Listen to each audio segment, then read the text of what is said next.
meeting of the Pledge of Allegiance. I pledge allegiance to the flag of the United States of America and to the republic for which it stands, one nation, under God, indivisible, with liberty and justice for all.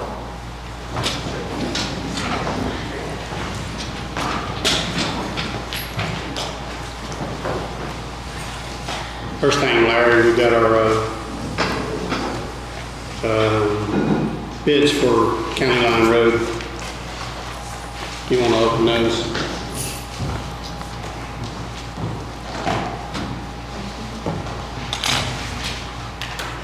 You want to read them, or you want me to read them? I'll let you read them.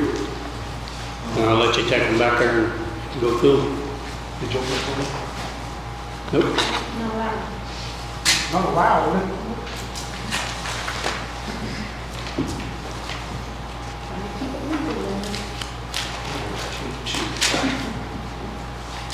You might want to sit back a little bit, Tom. I have safety glasses in there too.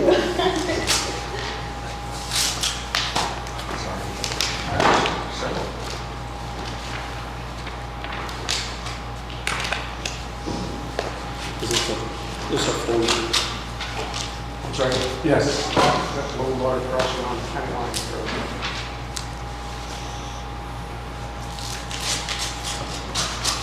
Okay. Got them all open.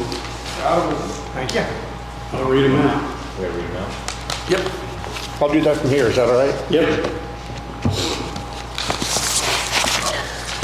Okay, this is the replacement of the low water crossing at on County Line Road. First bid or quote, I guess I take it quotes, but Linkel Company, LLC.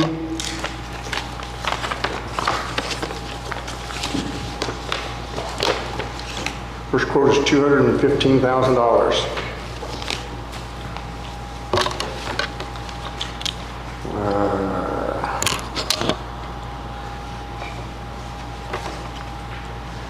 Well, all right. So I did something wrong here. This is for Pocket Road, which is not due until the 14th. So now I don't know what to do with it. Here's one from Linkel Company that is for County Line Road. We'll have to worry about the other things in a little bit. Here's a County Line Road, $245,000, Linkel Company. And here's an Excavating.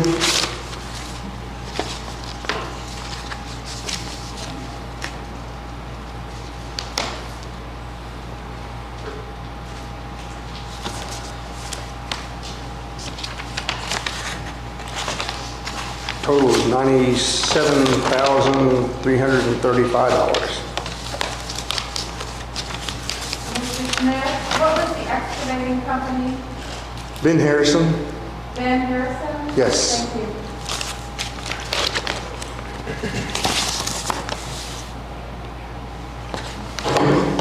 you. Next one is from Olco Inc., Olco Inc.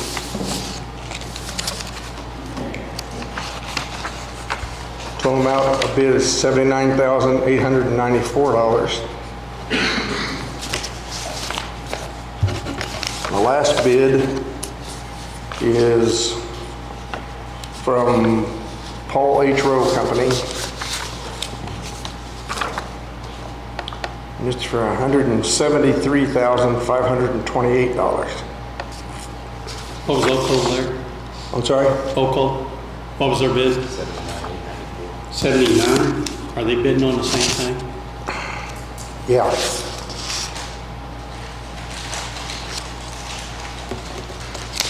Olco was $79,894. Sorry about that. The only problem I have is, for some reason, there was two bids from Linkel Company, and one was actually for a project that's supposed to bid the 14th. And I opened it and I read it, and I don't know what to do with it other than return it. Yeah. So I will review these and go from there. All right, when we end the meeting, and we'll see what you come up with. All right, thank you. Mr. Palmer?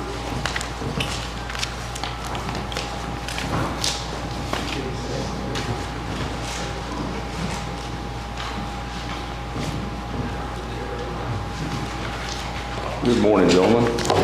So, the reason I'm up here is that the last few months we've been dealing with Okra and various grants with them, and some of the things that I've learned is that they're very particular about how these grants get administered. And in fact, they insisted that for the money that they're matching us with, sorry about that, folks, we had to make sure we hired a grant administrator that had a number of years of experience, 7 minimum, with dealing with these community block development grants. Talking to Carla, I found that we have a lot of grants here in the county, 30 plus. Carla, is that right? 25 plus. 25 so far. So, and they are, I've looked at the list, and they're distributed among various different departments or office holders. So if you three would be okay with it, I'd like to go through and try to get a handle on what these grants are for and what they're supposed to be done to administer them. And then start talking to people like SIRPC and find out if they're interested in trying to help us do this, what their recommendations would be. But not to come back with anything and say we need to hire a person, just what can we do to try to get a handle on this so that we make sure that we don't miss deadlines, that we don't make a mistake and have to pay money back. So, and it seems to be a problem that may be growing because everybody can apply for a grant, and it could be that we need to actually have some kind of better handle on this. What do you three think? No, I'm all for that. I mean, we already have a contract with them, with Southeast Indiana Regional Planning out of Yes. sales.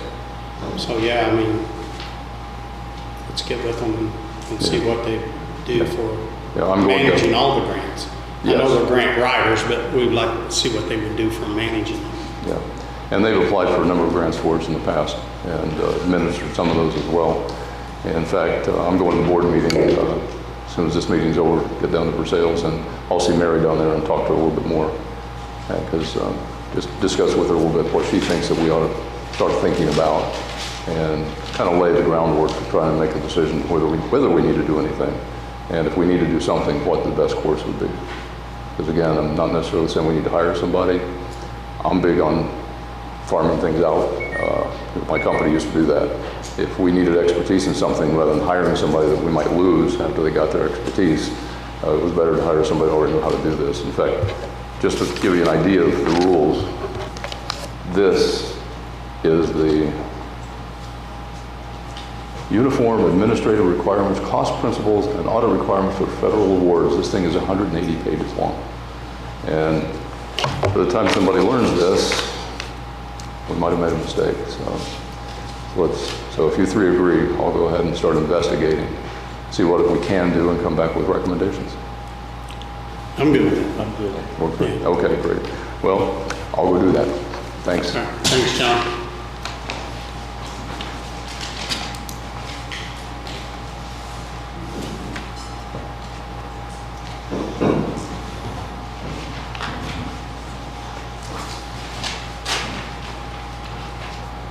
Next thing we have is a GIS limited use agreement. It's something that we do quite often. This is the Division of Fish and Wildlife, DNR, that they can utilize our GIS information.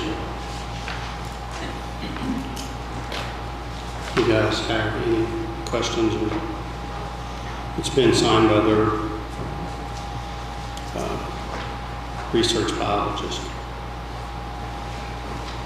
I don't have any questions, so make a motion to approve the GIS and use agreement, for by DNR.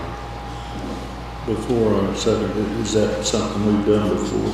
Yeah, Okay. with other companies, not with DNR, but other people. It's quite a few, actually. I'll second John's motion. All in favor? Tom, is there any dollar amount associated with that? No dollars. Just agree. Yeah.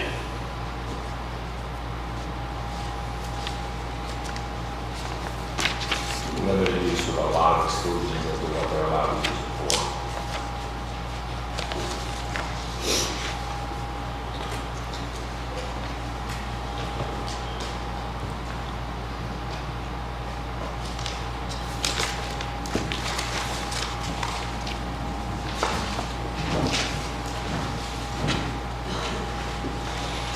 Next thing we have is some contractual services with EMA director. I guess you're hiring somebody new, Amy?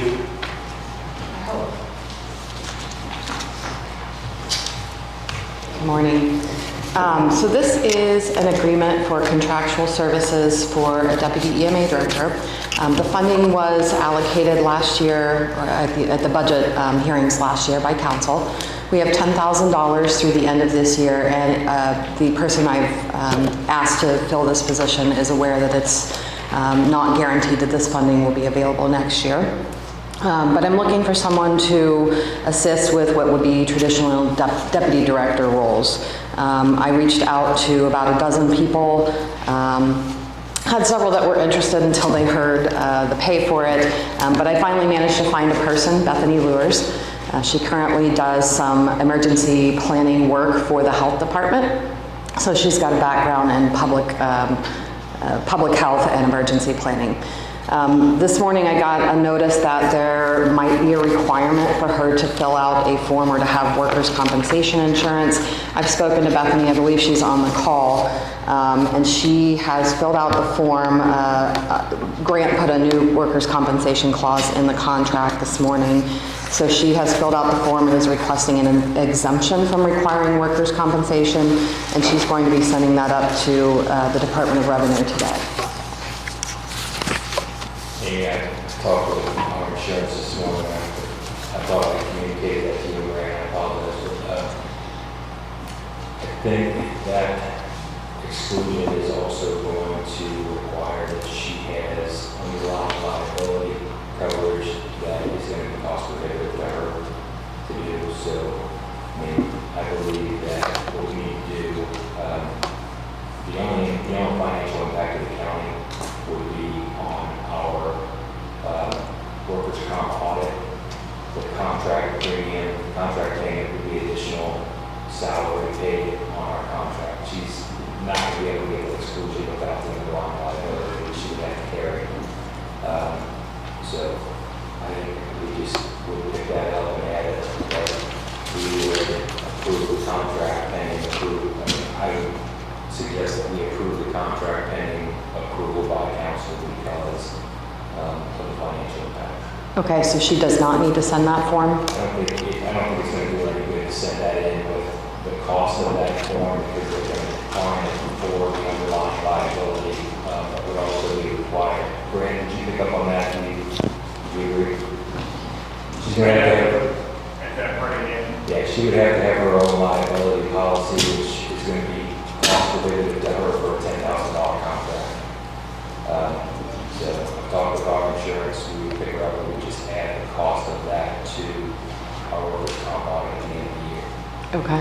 Which would be the grand scheme of things. So, But we would need to get that approved by council at the end of the month? I don't think so because there's financial. Yeah, financial. It'd have to go on payroll, wouldn't it, to pick up workman's comp card? No, when they do the audit at the end of the year, they just ask for that information. And the contractors, but you might want to also address, well, especially since Dr. Welsh is here, her other contract that she has with the health department for $25,000. She would need it for that as well? From what I'm being told, it sounds like She's going, all that's going to happen is at the end of the year, the county is sending her a 1099 as a contract employee at the end of the year. The county needs to add that number to their payroll for the audit. While it's not true payroll, the workers' comp company wants to know what we paid out in order to charge the correct figure for workers' comp. Okay. Okay. So, otherwise, we made some changes to the verbiage as far as the position requirements. There were no changes in the contract itself, but the position indicated employee a couple of times. Greg made changes to those, which you guys have. And I would make a motion that we approve the contract pending council's approval of the financial impact of workers' comp. I'm okay with that, I'll second. Okay. So if they approve that, does that mean we wait until after that council meeting to get her started? Or once this is signed, we can get her started? Wait, okay, Yeah, it's pending council's approval, so. okay. That's okay. Thank you for that, I appreciate it. Is that a motion? We'll sign it when council approves. Is that it?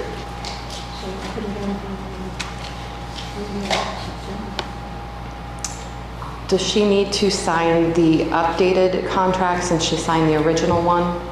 Does she need to also come in and sign the one that Grant revised this morning? Were there any changes to the contract itself, Grant, or just the job description? I believe it was all in the job description, wasn't it?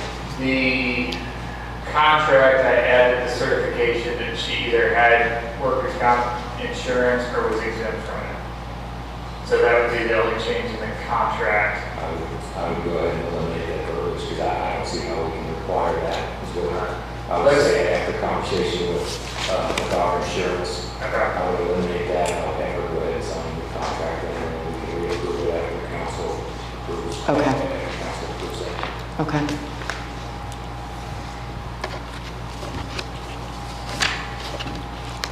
Anything else for me?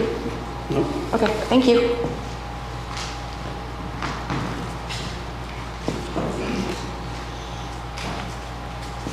I guess Dr. Welsh on death certificates, birth certificates, medical procedures, health department.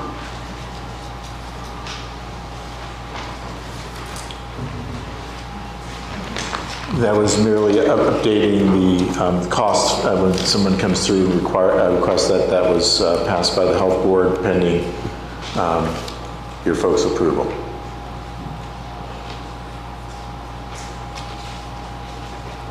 So with the new Senate bill, they can get these anywhere or still have to come to the county? Ultimately, the goal is they can go anywhere, so that will actually, we don't have as many folks applying locally because we don't have that many births or deaths in the county.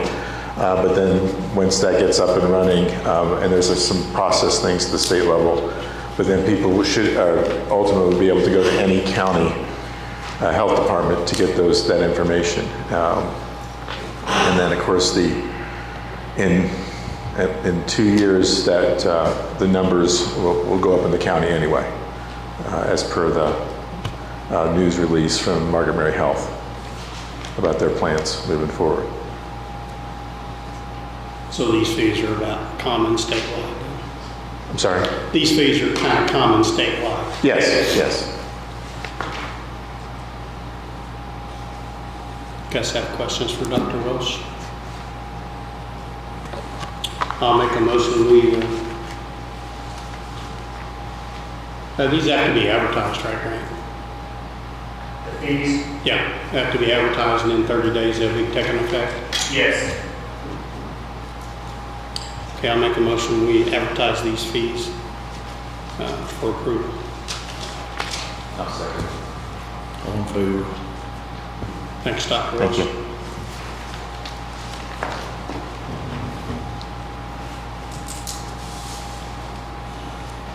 Well, you might be on again.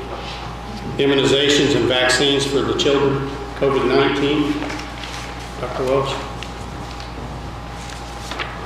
This is a renewal of an ongoing grant that the department has been utilizing.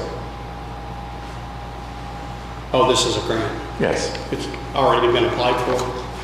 Yeah, it's a grant that the county has been part of and the health department. This is a renewal.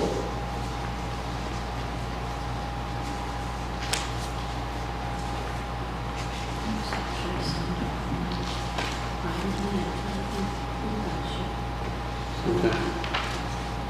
I ain't got no problem with that. If it's a grant for immunizations for children for COVID-19, I guess. I'll make a motion to go ahead and sign this. I'll second it. Even though Ned's done signed it, I think she probably can't sign that, so commissioners probably need to.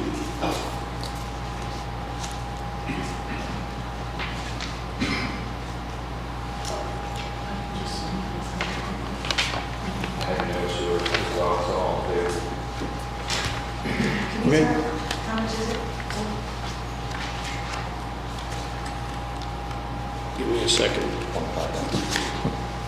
And then the dates of it? I believe it runs through June 30th of '24. Yeah.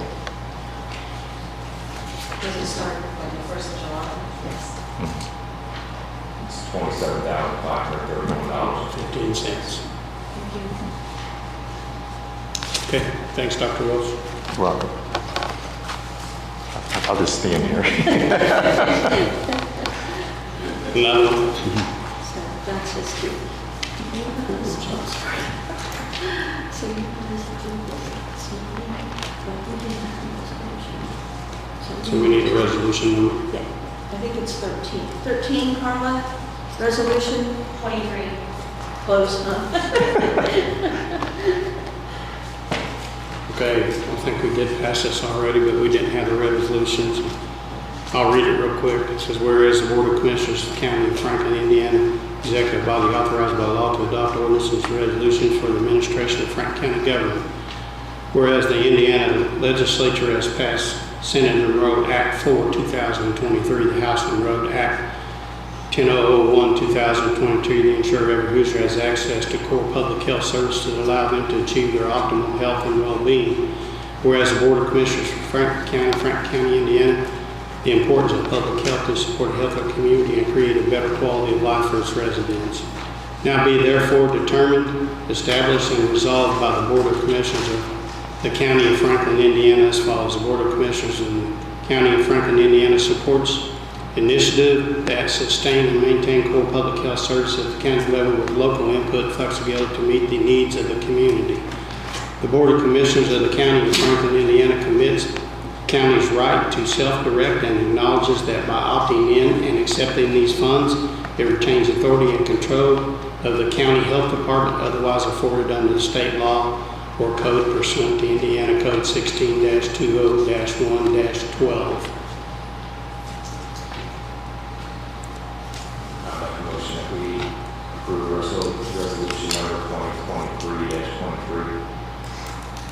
I'll second it. All in favor?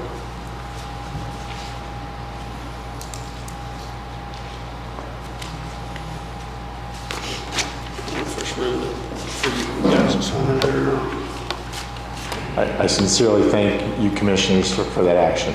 Thank you very much. Thank you. Thanks, Dr. Rose. I know you're a busy man. Before we move on too far, I don't know what your schedule is today, but before you get out of here, you've had a busy couple of weeks, and I just wanted to say thanks for everything you've been doing, and wonder if you could give us just an update on, well, maybe a summary of what's gone on and an update as to where we are today. On what? The search on Wolf Creek is what I'm looking at, I mean, mainly right now, but then anything else that you've got to add? I will let Pete address the Wolf Creek, but on Friday the 28th and Saturday the 29th, we had a crew of approximately 100 people between the 2 days. We brought in 2 drone teams from the Greensburg Fire Department and Linkel County Emergency Management on Friday to help us conduct the search. And then on Saturday, we brought in 2 additional drone teams out of Cincinnati with much more sophisticated setup. We also had approximately 20 search dogs and handlers between the 2 days. These were trained search dogs from all over Indiana and Cincinnati, and we even had one that was doing some training with the Indiana Department of Homeland Security, but they were out of Alabama with a FEMA task force. So we had about 100 responders between the 2 days. We set up a command center over at the Conservation Club on Saturday. We did not have any success those 2 days. The search dogs did alert to a couple debris piles that were marked, and then DNR was going to search those piles further. I know Corey was out with his folks on Sunday through, I know at least through, I think it was Monday or Tuesday, so I think he could probably address that better than I could. But yeah, that was the big event on the 28th and 29th. I was out there a couple different times, not as a volunteer, just as a passerby, and just to witness what Amy and Brian Baxter, a reporter, and Pete had put together out there, and the search. Every everything that they were operating out there. It was quite a group of people we had out there. I just wanted to recognize you guys and thank you for what you did and how you continue to do. Thank you, I appreciate it. Thank you. Do you want a microphone?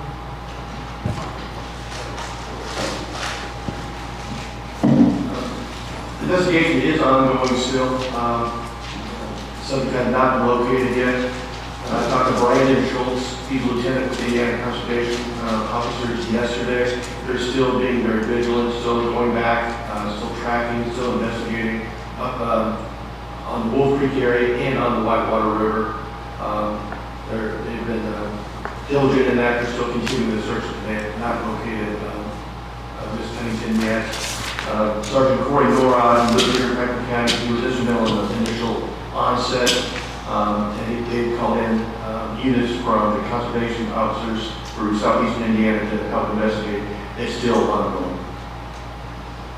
So the biggest thing is to reach out to the public. If you see anything, let us know. Give the sheriff's department a call, Indiana conservation officers a call, EMA, anybody let us know. We'll follow up with that. So again, the more we have people out there looking, they see something unusual, let us know.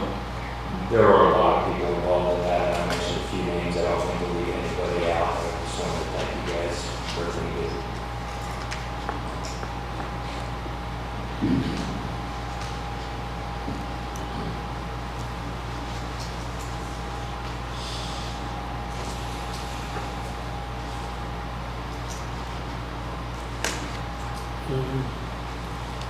Next thing we got is it's an invoice for ARPA funds it's a timekeeping software for the auditor's office.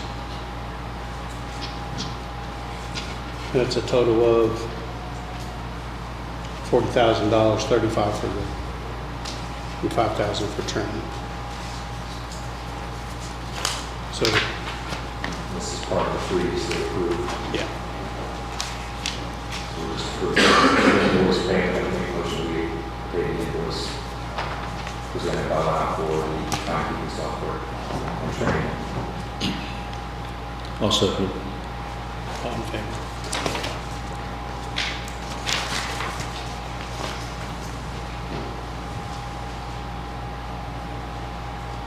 Also on the same note, to be paid out of ARPA funds.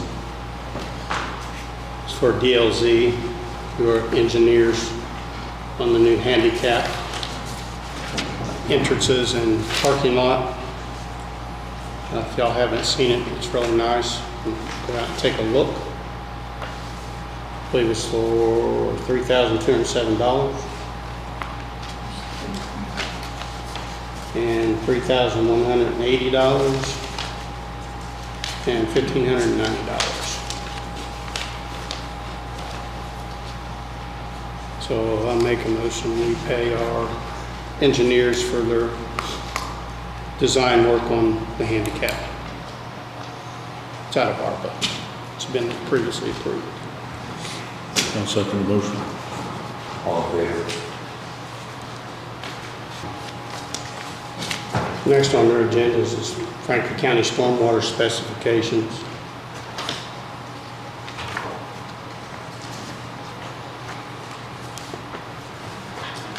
I guess this is to vote on the changes that Grant made. Is that right, Grant?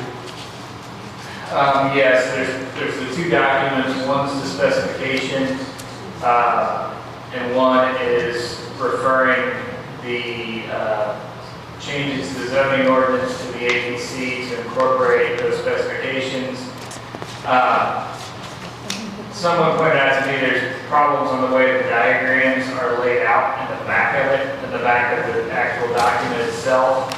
So if you're okay with the changes, what I would recommend is saying we're good with the changes, and then I'm gonna have to work with the APC office to fix the diagrams. We don't have them, and I don't know how to even lay it out correctly in the document, so I'm gonna have to work with them. But if you're okay with the substance of it, I would go ahead and approve that, and then send it to the APC for just at least get them started on discussing the the zoning of it, because they would have to set those changes for public hearing, so they could at least be aware of it. And then at the next meeting, I can work with the APC office to figure out how to get those diagrams to print correctly on the page. If you look at the back of it, they oriented crazy and kind of floated around, and it's a pain with Microsoft sometimes they'll do that.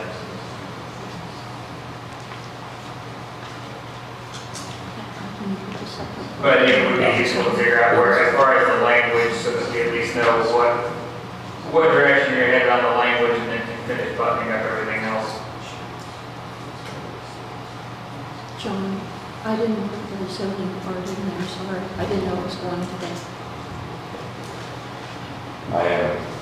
There's a piece missing from this report that, I'll tell you, I would have been one who was ready to move forward with this. I was hitting the questions just prior to the meeting that I was unable to answer regarding minimum standards.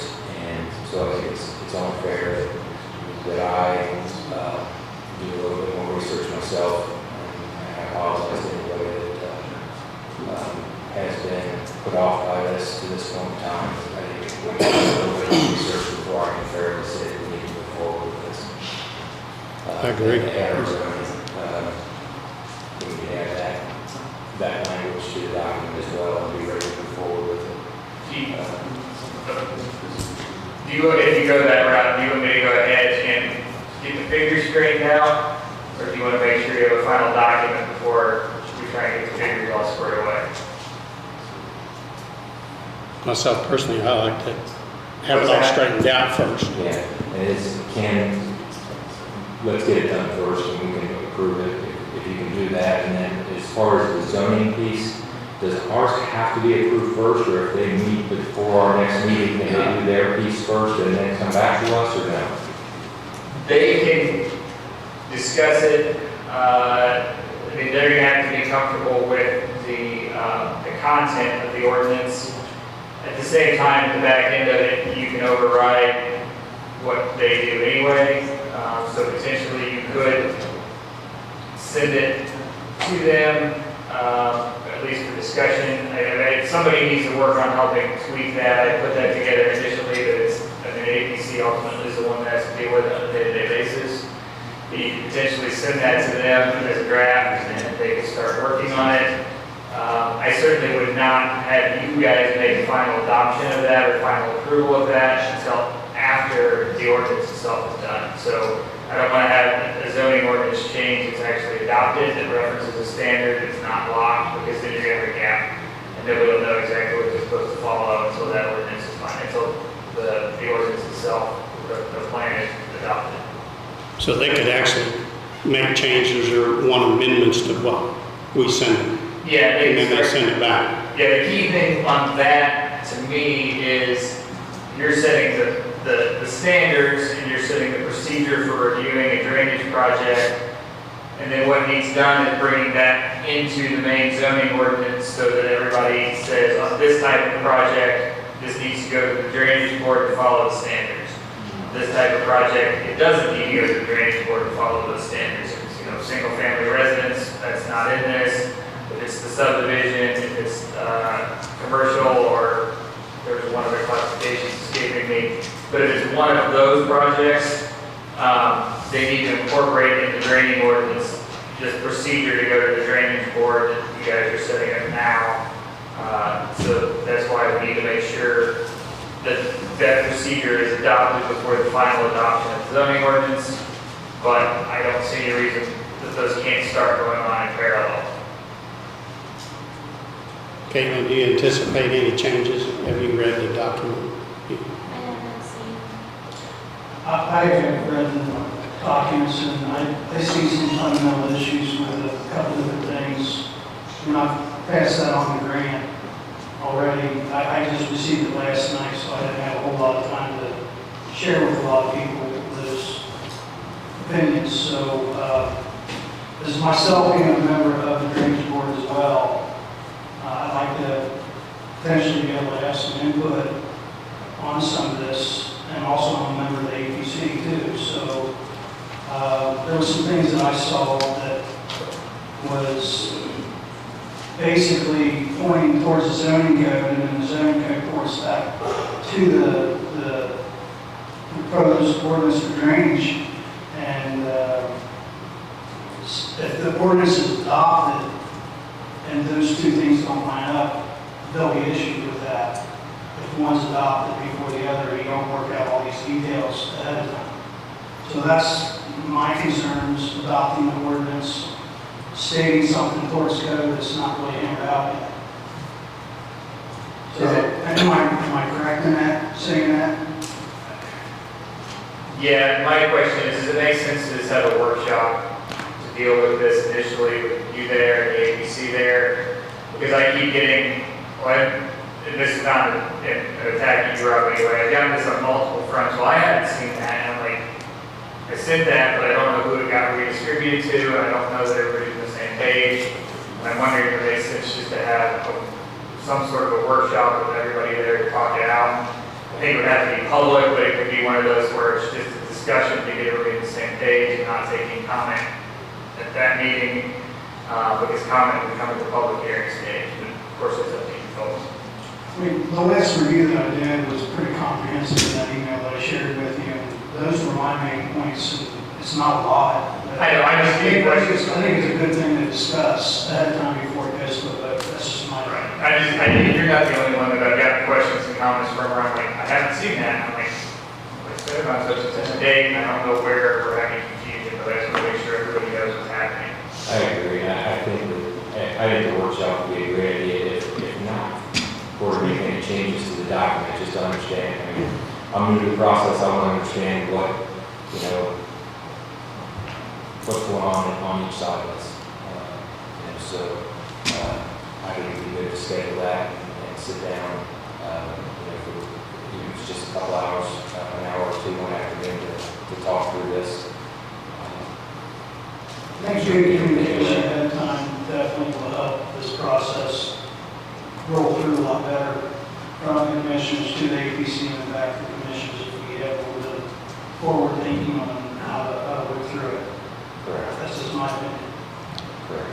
I want it to be as simple as possible so that the common guy here on the street can understand it.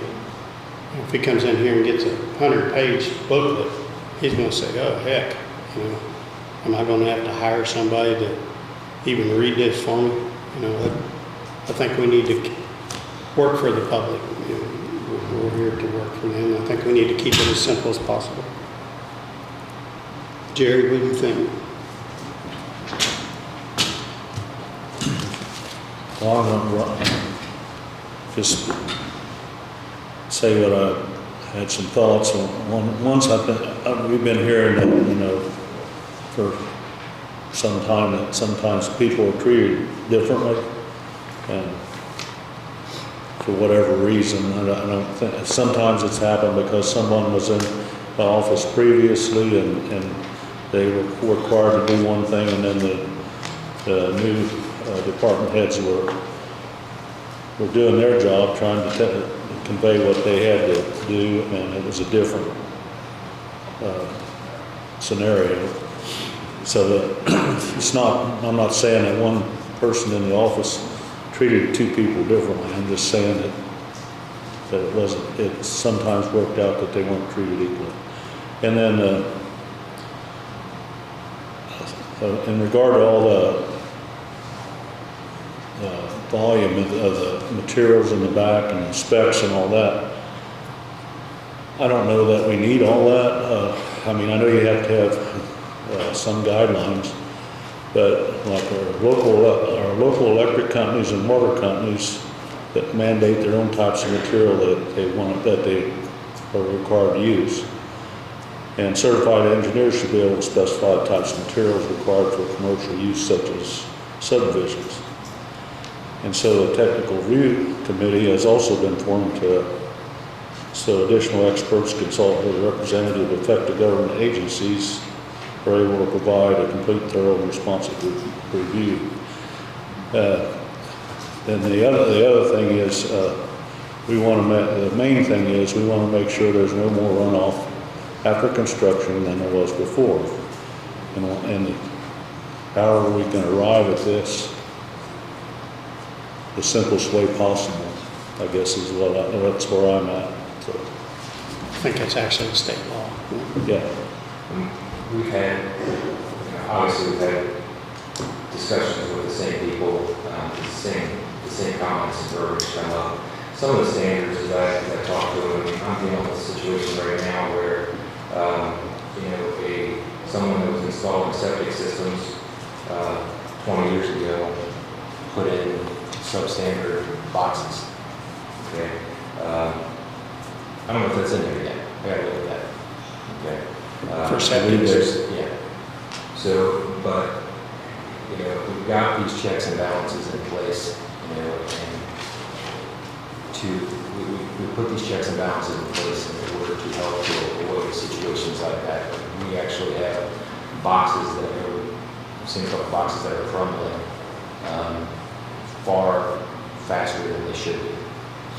So bad construction, bad amount of concrete, whatever it might have been. How many boxes did you buy? Over that run. So that's why I think that some of the standards are important. And I understand simplification. I don't want a bunch. I don't want all this stuff in here either. But I think we need to have standards because of that. This guy was able to do it. Why can't I? The standards set in place what everyone has to follow. Fair to everybody. Fair, exactly. So we would all love to see simple, but we have to have something there that makes it fair. And we don't know, while a lot of this has been pointed out, this is designed for the city of, and that city is totally different than our county is.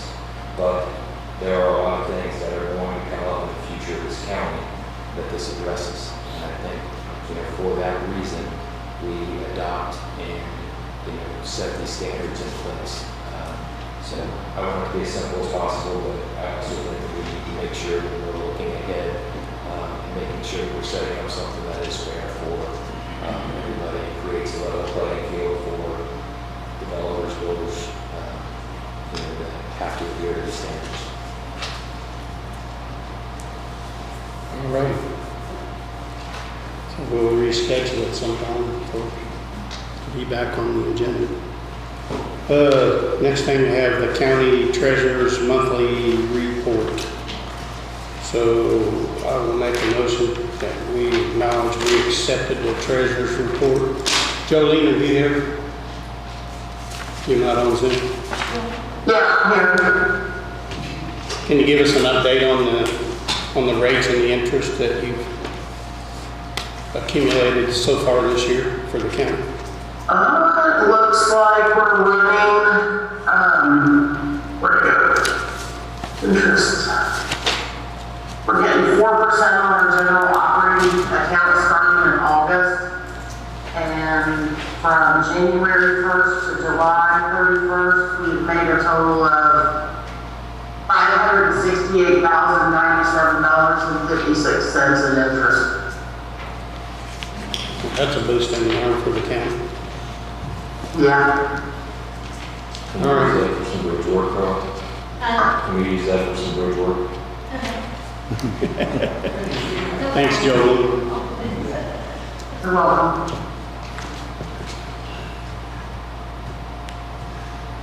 Did somebody second his acknowledgement? Yeah, I made a motion that we acknowledge we accepted the treasurer's report. I'll second it. Oh, okay.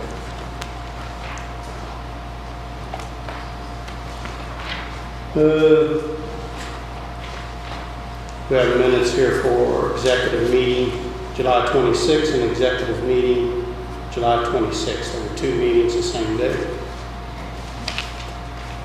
I'll make a motion that we approve the minutes of those executive meetings for July 26th. I'll second the motion. All in favor?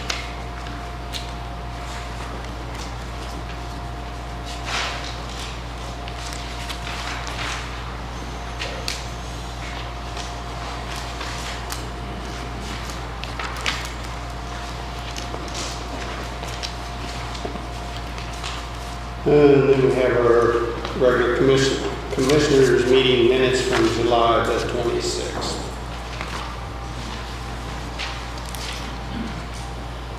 Any additions or corrections? I'll make a motion to approve minutes, July 26, 2023. Second. All in favor?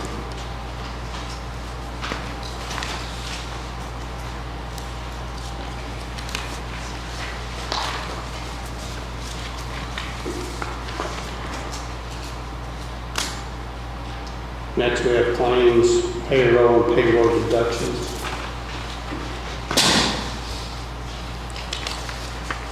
We have regular claims of $361,403.29. Utilities lit ARPA, $1,419,596.53. Payroll of $212,871.62. All been attested by our auditor, Carla Bynum. I make a motion that we accept the claims, utilities, lit, ARPA, and payroll. I'll second it. All in favor?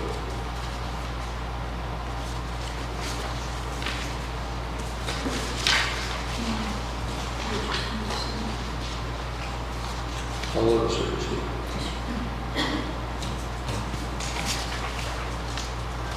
One more, two. Larry, have you survived anything? After reviewing the bids, quotes on the Highland Township replacement, coating, bids seem to be in order, $79,894, and I recommend working to him. Olco, Yeah, can you say it again? I couldn't hardly hear you. I said they were a little bigger, everything seems to be in order. The bid was $79,894, and I recommend we go ahead and award it to them, or you can go ahead and award it to them. Okay, Larry's made a recommendation that we receive or accept the bid for Olco for $79,000 change for the bridge replacement on County Line Road. All y'all in favor? Okay, I'll second. All in favor? All right, Larry, the money's all in place, I guess.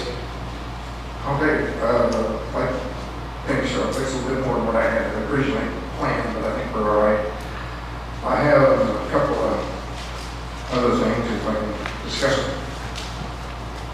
Just kind of reviewing storm damage, we had a structure on English Wolf that we're going to end up having to replace. Structure on Goose Creek that we probably have to replace soon, probably in the first part of next year. 2 low water crossings damaged on Russell Road. It'll take about 30 yards of concrete to get those back to where they are somewhat safe. And we had 2 new locations on Cedar Creek, Big Cedar Creek, that we'll have to have some rock put in. And then the major one there is the Richland Creek structure completely washed out. And it's closed and will remain closed until we can fund it.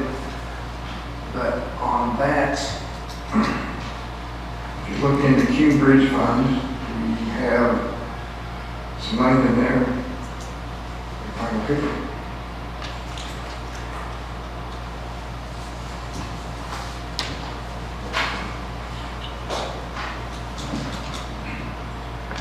We had around $500 million in there for Bridge 31. We thought it was going to, it's that federal aid project on Hamburg Road. We thought it was going to go to construction this year. It's been pushed till July of next year. So not quite all that, maybe $480,000 of that to be freed up to go towards this Richland Creek if you wanted to declare that an emergency or something. And there's a couple more line items. There's some money on Snell Creek, Bridge 42 that we aren't going to use, and a little bit of money on the River Road Doubles Creek. So I think we can come up with enough funding to go ahead and replace that Richland Creek structure.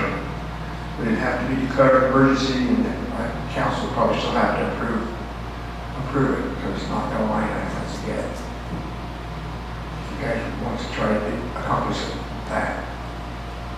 So out of the ballpark, what are you thinking on Richland Creek on a dollar figure? Just Something like ballpark. 500,000 and 600,000 probably For a bridge or for what was there? per bridge, 60-foot span bridge, 32-foot wide, or 24-foot wide.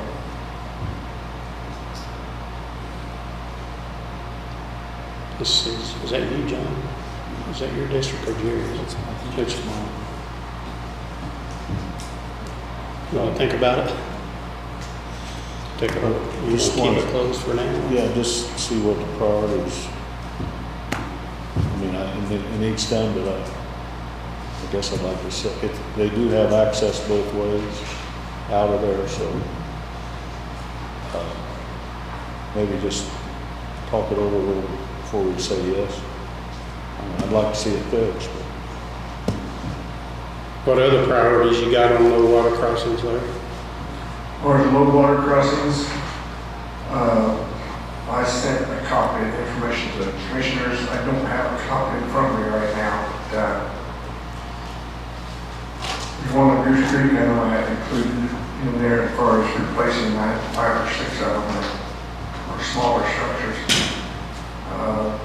Replacing one on Bentley Road.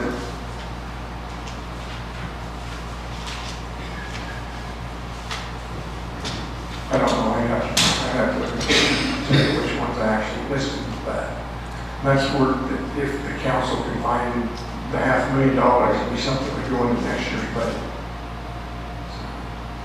I think we really need to talk about the traffic and the citizens that are impacted there with the lack of bridge at Richland Creek and how we prioritize that. I mean, we got a list of storm damages here that probably escalates some of these structures up our list that need to get taken care of. How are these impacted versus, or how are people in these areas impacted versus the people on Richland Creek? And I don't think I noticed any of these that you just talked about that were storm damage that need to be dealt with. I don't think those were a part of the list that you put together for council's 5 that they wanted. Is that correct? That's correct, these are separate structures. The one on Goose Creek is considered a low water crossing, so that is included in that connection. Is that the first one, Larry, there in Goose Creek, the very first one? The one on Goose Creek Road is considered a low water crossing. Is it the first one you come to on the road? I'm not sure. I'd like to say yes, but I don't know for sure. Pretty sure it is. And then another thing, I'm going to be on vacation here next week again, so. Again, you said it. Yeah. Anyway, I'm like, I'm not gonna get anybody hard time about vacation. that's all I've got.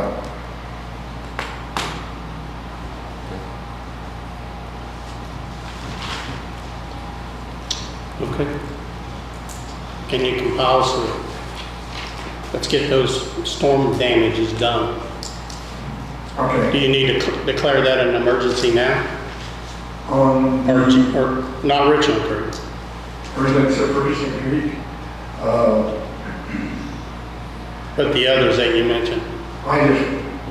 we're going to put some shot rock on one of the spots on Big Cedar. I'm not 100% sure what we're going to do, excuse me, on the other, on Big Cedar. It's next to the bridge structure. Two on Russell Road, it's going to be some concrete, so we're all right there. Like I said, the Goose Creek structure is open. We can probably delay it till next spring. One on English Wolf, it's a dead end road. It had 2 pipes in there. We took half of it out. We put half of it back in, let's put it that way. The other half is wireless took on out of. It's open, but it needs to be replaced. I do have some money in small structure replacements. I might be able to get that one replaced with that money yet this year. I think we can work out most of this. All right, just prioritize it, what's most necessary, and then we'll take care of it. Okay, thank you.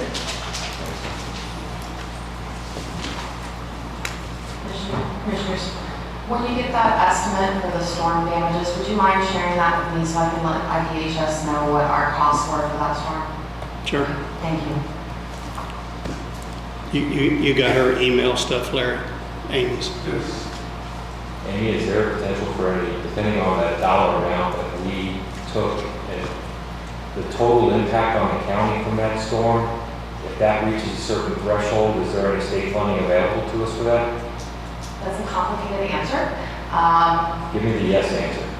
I would love to. Was there an emergency declared by the state or the governor? No, because that storm was so low impact and it really just kind of sat over Franklin County and didn't affect other counties, it's very unlikely that we will get a declaration for that because it needs to have a dollar amount per capita for the state. And I believe that dollar amount is somewhere around $18 to $20 million.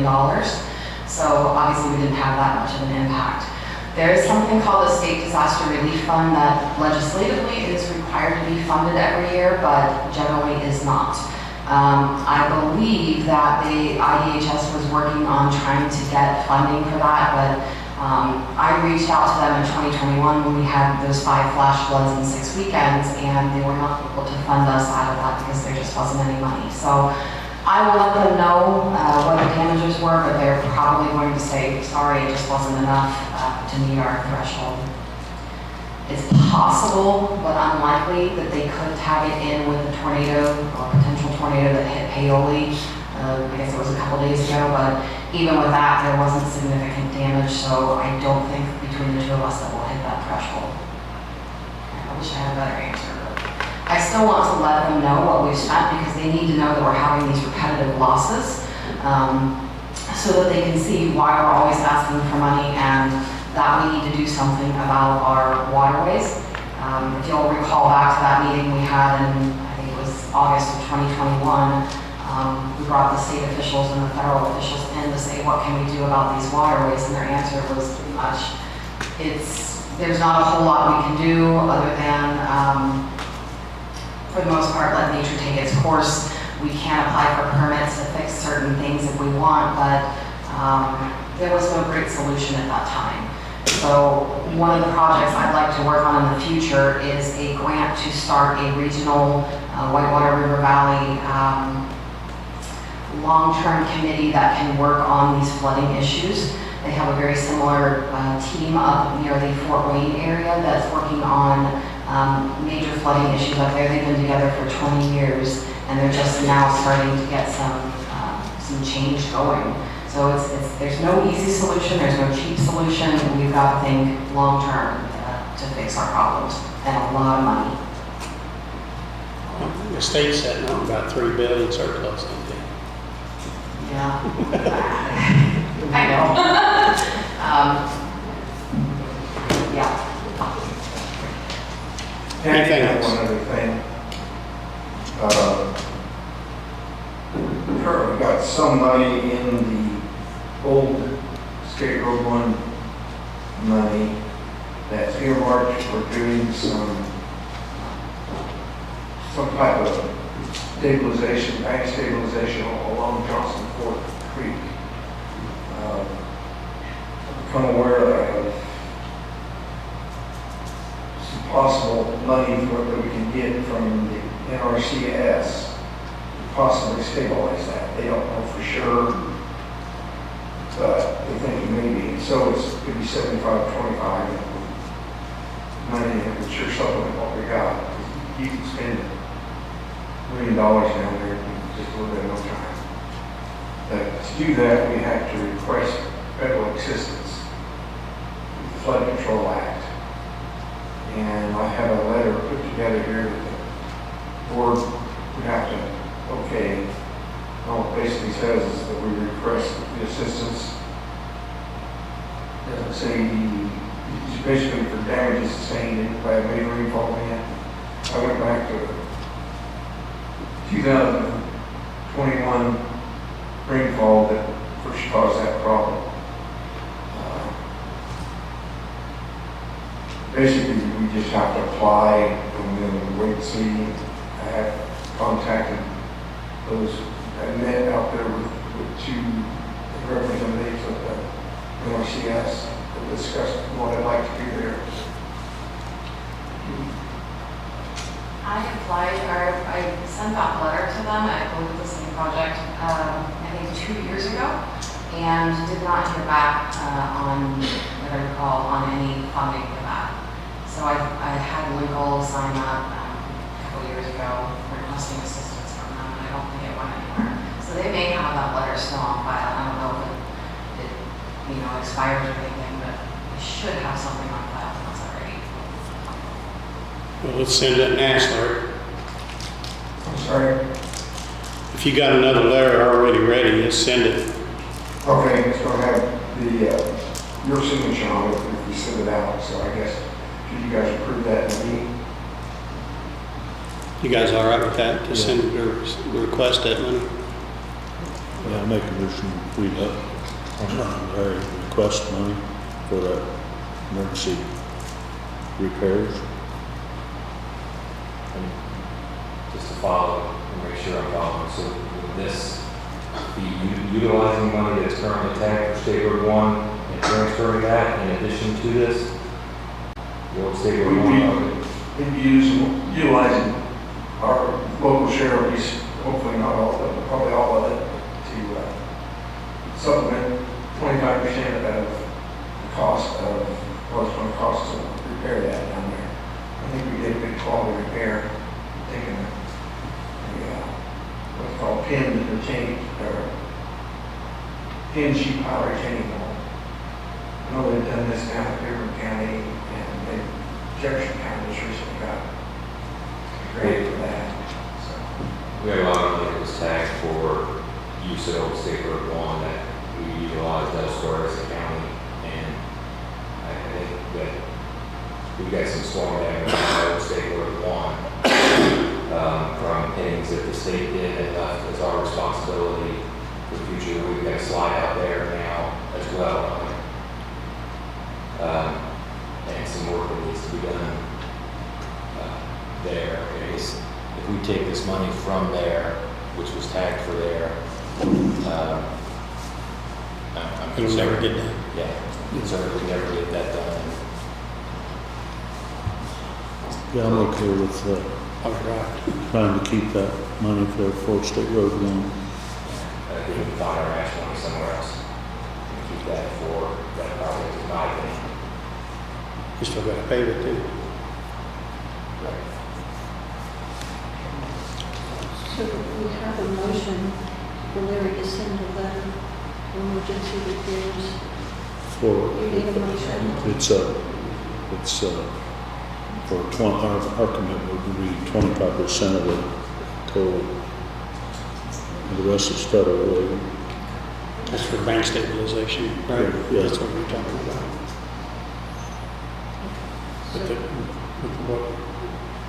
What John is saying, the 25% would take all of our money for state road. I think we need to hold off on that, so we need to find other money for that. Yeah, I wasn't aware that that would take have to get that money from State Road 1, so I guess I'll take that back and put it off. Anything else, Larry? Can I ask you exactly what you guys determined, just what you're talking? I couldn't hear you at all. I don't know why, but I couldn't hear what you were saying. Hey, what we said is your letter was requesting that we use State Road 1 money, Old State Road 1 money, and before we can approve that, we need to find another source of funds for that, because we've not done what we're supposed to do on State Road 1 with the money first. We need to figure out how we're going to take care of that. So we need to sit down and look at that.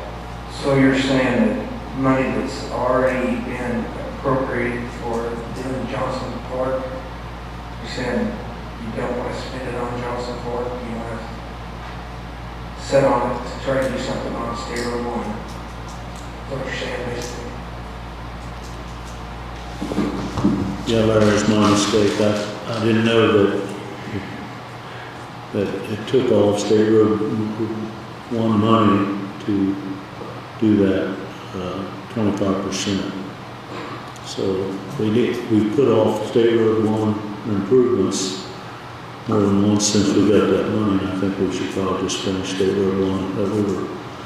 I don't think he's asking for additional money. He's saying that it's already been appropriated for that project. Out of State Road 1? Out of State Road, it's already been appropriated. So he's not asking for additional money. Or you're not asking for Well, additional. you have to change the budget. He's got it appropriate, he actually has permission to spend it. Right. So it was originally out of State Road 1 money, it was appropriate. Yes. That was part of the project. Yeah. That's just where So it's it's no funded. additional It's money. funded out of the State Road 1 money. There's a little bit of damage right next to where the Steve fixed one of the slips that we're going to have to address. So if you reuse that money that's been appropriated out of State Road 1, is there money left in State Road 1? I'm sorry, I'm having a hard time hearing it. There's a little bit. Council also appropriated, I believe, $100,000 to be used for low water crossings out of the old State Road 1 money. So there's probably less than $200,000 left. And we're trying to get asphalt money out of the community crossing grant this round to pave on the State Road 1. To control the paving, that's part of the deal, so that's what we're trying to do there, is money for that, for community crossings. That's a 75-25. Yeah.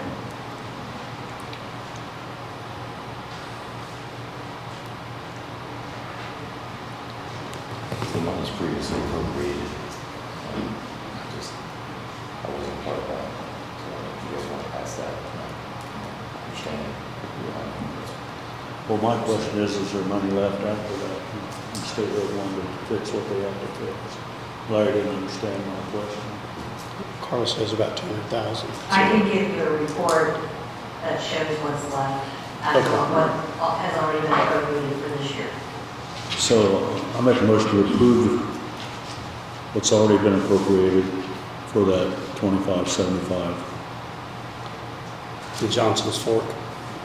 Yes. I'll second. You're abstaining, just passed. Okay. Yeah, if you could run that report for us, Carl, it would be good. Because you plan on using what's left, Larry, for the match? For the community crossings? Probably we have been in the past taking $120,000 out of each district's, basically the paving money to do our portion of the match with community crossings, and after that come from that which is MDH money. We'll know in October. I'm sorry? October, next round? October, yeah, we should know something October. It's already been submitted, it has been submitted, it's due by the last Friday in July, is when it's actually due by. Oh, sorry. It was due the last Friday in July, this is August. Okay, sorry. So that money's already been requested through community crossings and projects submitted along with those requests. I've been asked twice this last week, and I know Tom sat in his chair before me and mentioned the need for edge lines out on 5 Points Morris around that area. And twice this last week I've had people come to me and ask that we get edge lines put down when we do new road work. Is it possible to include that in all of our future bids? And how, if we were to put down white edge lines or request that, how much asphalt the road work are we cutting out by requesting that that gets done? The line striping is probably 1 to 2% of the cost of the asphalt or less. But if there's a whole bunch of new regulations on line striping, you really have to keep up the retroreflectivity amount, or it becomes a liability issue. Which means once you start striping roads, then you're going to have a fund somewhere to pay to restripe.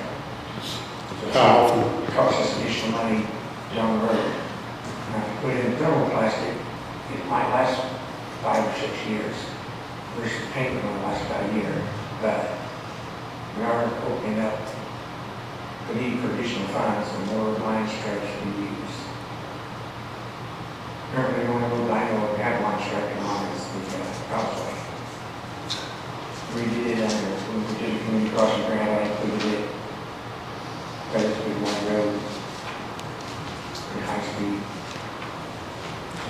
I'm just talking about edge lines, not center lines, correct? It's the same thing, but yeah. I mean, at the same time, I should I keep up the retroreflectivity roads, that's why I understand lines. Seemed like it was like $6,000 to stripe, edge stripe. I thought it was. But it was so late in the year, nobody would do it because it was cold. That what it was, Larry? Yes. I think they were busy too, they didn't have a lot of time to. It got cold and then it wouldn't do it.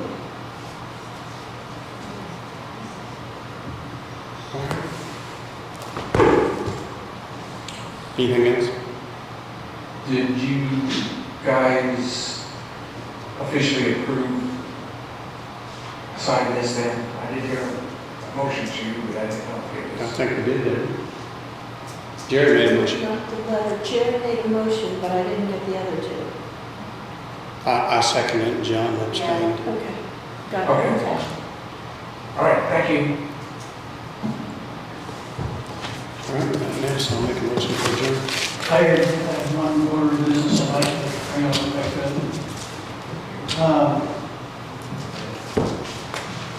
I had 2 payroll issues that was explained to me that I need to bring to the commissioners, and I don't know if this form is appropriate or if it should be more suited for executive session.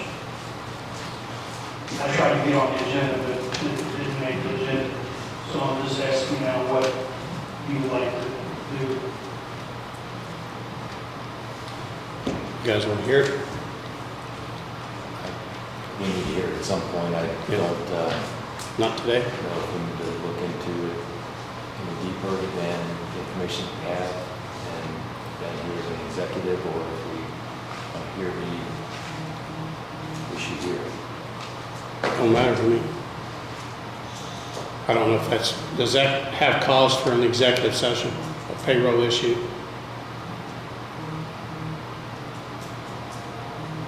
Grant? Yeah, it's all right, thinking. Possibly under the employee evaluation, I am looking into the issue, trying to, researching and trying to figure it out. I don't quite have a plan of attack yet for it. Off the top of my head, my inclination is possibly an executive session, but I want to confirm that.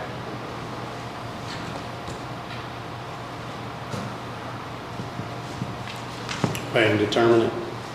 Is that what he said? You'll have to determine it? Yeah, possibly it could be an executive session, but I just want to confirm that with certainty before we did it. It's very close to some of the issues in our executive session. I think it should qualify, but I'm not sure. And I started researching the issue, the one that came up recently, but I would prefer to be able to finalize that before we deal with it. Okay. Let us know. Rob, I think we're familiar with both issues, and I think we're going to do a little bit of research and then executive session and resolve those if we need to.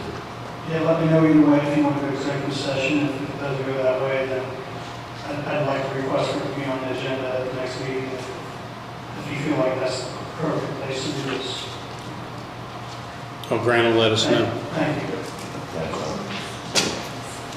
I'll make a motion to adjourn. I'll second.